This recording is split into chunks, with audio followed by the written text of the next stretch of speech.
I have, confusingly enough, a tweet about a LinkedIn post, but it kind of made a little wave on Twitter, especially in our group of creators. And I just wanted to talk about it because I think it's really interesting and I wanted to see your opinion on it. Sure. So Colin and Samir tweeted a post from someone named Ezra Cooperstein, I believe. So the post by Ezra says, the YouTube subscriber has long been the currency of the platform. It will be gone in the next 2 years or at least deprioritized. The algorithm is better at knowing your interests and knowing what you want to watch, and consequently, a sub will mean less and less. This is already the case on TikTok. It's time to think less about this number and more about metrics that do matter. And then Colin and Samir just said, like, if this happened, we'd be bummed. Getting to 1 million subscribers is something they've been actively shooting for a long time. Right. I have a few thoughts on it, but I'd like to hear what you have to say about it. So the YouTube subscriber count Yes. is what they call a vanity metric. Yeah. Which is basically that it doesn't really mean that much anymore, although it is a nice, like, looking thing to have on your front door. Mm-hmm. So I think that will always be true. I think there'll always be a bunch, like when you arrive at a YouTube channel and you see that it has a bunch of videos, kind of the first thing you look at is, well, how popular is it? How many views are the videos getting? Yeah. How many subscribers does the channel have? It gives it a sense of legitimacy to varying degrees. It's not like I see 3 million and think, oh, that's not as good as 5 million. But generally, if it has a lot, I think it's pretty legit. If it doesn't, then it's not, or maybe it's fake or whatever. So that's what, like, the vanity metric thing is to me. But I've also, he brings up TikTok, which is a really interesting example. YouTube subscribers are very different from TikTok followers. I think they're worth vastly different amounts as far as the way they kickstart you into the algorithmic boost. At least this is the way I view it, right? So I started a TikTok from zero, and one of the first things I posted when I had, probably a 5-digit number of followers had like 1 million views. And so it was very clear that those people were not coming from my audience, they were coming from the algorithmic boost. It just got sucked up into, people wanting to see this type of thing. That doesn't happen nearly as dramatically on YouTube. If you want to see a video get to 1 million views, you need it to have some sort of an initial kick to get it into that algorithmic feed to get it to people. And that comes from subscribers. That comes from the initial audience of when you first serve up the video. All those people serve as data points for YouTube to know, turns out people like this video. Yeah. Because YouTube doesn't really want to take the risk. This is the difference between their algorithms. YouTube doesn't really want to take the huge risk of going, let's serve this 15-minute video to 5 million impressions and see how many people click and watch it. But if you serve it to your subscribers and they click it voluntarily and they do like it, then YouTube already knows, I can serve this up. So I think TikTok it's like the control group. Exactly. So TikTok doesn't need that control group as much. They've got an amazing algorithm and they can figure out what's good about a video and what audience to serve it to, and they crush that. But I think YouTube specifically, I agree that subscribers are less important than they have been in the past, but I don't think they will ever be completely meaningless. I think you bring a really interesting point in the fact that, like, ultimately we know that both of these platforms are trying to keep a user on the site as long as possible. Yep. So in trying to keep somebody on the platform, TikTok, while its algorithm is insane, we've talked about it all the time, but if it serves you a video you're not interested in, it's taken away 3 seconds of your time, because within a couple seconds, you don't like this and it's a quick swipe. Yep. If YouTube, so many more of those videos are 8 minutes, 9 minutes, 10 plus minutes, like you said, 15 minutes.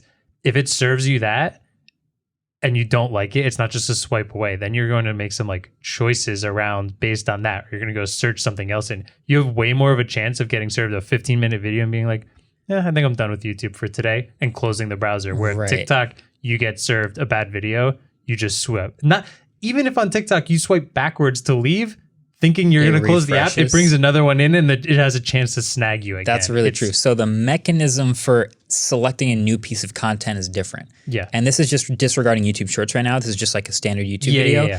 If I don't like a TikTok, basically, I swipe, it's no effort, it's 2 seconds, and it's already on to trying to give me the next best piece of content on all of TikTok to possibly give to me. On YouTube, I log on to YouTube, and there's a bunch of videos to pick from, and there's some titles and some thumbnails, and it's a selection process, and maybe I click one, and I get a little bored, and I'm like, never mind, it's not that good. The amount of effort required is a little bit higher to search through titles and thumbnails again, maybe related videos, maybe other videos in your subscriber box to find one you want to spend time on. And that subtle difference is enough to mean the experience shifts between these two platforms. Yeah, TikTok, it's so easy. It's so easy. So yeah, you know, I don't think Colin and Samir should stop towards trying to get to their 1 million subscriber goal. No, not at all. Mainly because, number one, I talked about Vanity Metrics before. It's like when they go to do an ad for Jelly Smack or something like that, the number one thing that those companies seem to look at is how many subscribers are we going to reach. This is kind of what I wanted to talk about in here, because while I don't disagree with this person, subscriber count is going to be popular for more than 2 years, because I still don't fully think ad agencies have figured out social media marketing quite yet. It's slow. And subscriber count is such a big thing for them to like decide whether they want to do it. Whether it's the right thing, no. Right. But it is a thing that they are still actively looking at. It's always the first thing. I saw a lot more of this in earlier days of YouTube, but there's no doubt a bunch of advertisers that are still doing this, where they look towards, all right, I want to do a tech ad. So I want to work with a couple tech creators, and we want to just reach, a lot of them, their goal is just to reach as many people as possible, just generally in tech. And the first thing they do is go to the tech channels with the largest subscriber number. And that's the only thing they look at. Now it might work. It's fine if you get to work with those certain select group of creators, but the more nuanced approach is to work with those with the most engaged audiences. There's a bunch more metrics you want to look at. And obviously this makes much more sense now in 2022 when there's a much more advanced study of the creator economy. But the point is the subscriber number isn't meaningless anymore, but it's a little bit less than the whole picture. So if you're going to look at, like, I want to run Samsung, I want to run an ad for this phone on as many of these tech channels as possible. I want to work with creators on something like this. I would want to find the ones who at this very moment are speaking to their audiences the best. And that might be a channel with 300,000 subscribers that gets 300,000 views on every video, and not the one with 1 million subscribers that gets 100,000 views on every video. So I guess the point is, it's less important than it has been in the past, but it's just one of a constellation of data points to consider. Yeah, and if you are still a marketing agency who sees subscribers, like, that still is always, while the algorithm is so great, and while somebody watching MKBHD might not look in their sub box and still get served MKBHD videos, that sub box is like a second chance for them to not miss that video. So like, that is double the chance now that this ad gets seen, because that's what you're paying for. So you want to hit the bigger subscribers. I actually think Google Team Pixel does a really, really good job at looking outside the box in terms of content creators, because they do exactly what you said. They'll find a smaller creator that's got 5,000, even 10,000 subscribers. But they'll see that person is getting 100 comments or like 8,000 views out of their 10,000 subscribers. And that's awesome. That's a really, really loyal community base. And a lot of times when you're an advertiser, that's who you want to hit. So it is really important. But those people, because they're not getting the big views and from the subscriber kickoff, like you're saying, are very rarely getting into the algorithm of reaching the outside world of that. Yeah, exactly. Also, another thing I noticed, this is sort of on a tangent with Shorts and TikTok. We started the Shorts channel. Yeah. And I've just been fascinated looking at the graphs of what these Shorts are doing. And basically what I found is we had a couple Shorts on the channel to start. Then we gave it a big shout out. So this is before it had many subscribers at all. It probably had less than 15,000 subscribers. And those Shorts, all of them, I think there's 6 of them now, all of them have a graph that looks like flat for about 4 days. Yeah. And then it slowly starts to increase, where it's basically not hitting the Shorts shelf and getting recommended for 96 hours, and then it does. And then it starts going up. So typically when you have a lot of subscribers on a channel, that graph looks like a spike at the beginning and then it flattens out.